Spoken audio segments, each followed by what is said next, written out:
Dans la nuit du 22 août et mobilisant 380 soldats. Les Français étaient répartis autour du village de Karamkel en 3 groupes, bleus, rouges et verts. Très vite, ils essuient les tirs d'insurgés. Sur les hauteurs, une section est en appui, elle riposte, mais confond les soldats français avec des insurgés. Cet accident résulte d'une succession et d'un enchaînement d'incompréhensions accentuées par les conditions dans lesquelles se déroulait l'opération.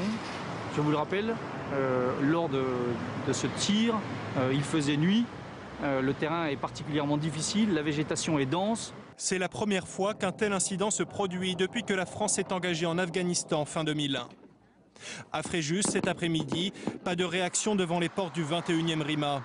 Après les conclusions de l'enquête, aucun militaire ne devrait être sanctionné.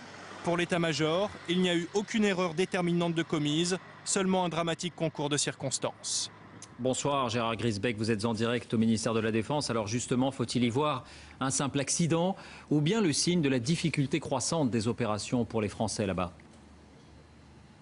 Vous savez, ici, au ministère de la Défense, on considère que c'est un simple accident. Mais tout de même, cette affaire tombe très mal, au plus mauvais moment. Au moment même où, en Afghanistan, on comprend bien que les troupes occidentales sont tombées dans un bourbier politique et militaire. En réalité, ce qui est arrivé, c'est le pire des scénarios pour des soldats. Vous savez, quand un soldat s'engage dans l'armée, c'est la première chose qu'on lui apprend. C'est le b.a.-ba, ne pas tirer sur un ami. Ça paraît évident, ça paraît même un peu ridicule, mais en réalité, ça arrive souvent. C'est souvent arrivé aux troupes britanniques, souvent arrivé aux troupes américaines, même si pour les Français c'est la première fois. En réalité, plus les armes sont sophistiquées, plus le risque existe qu'il y ait des tirs amis.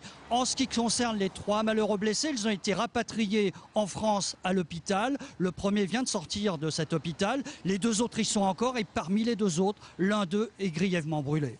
Gérard Grisbeck au ministère de la Défense. Merci Gérard.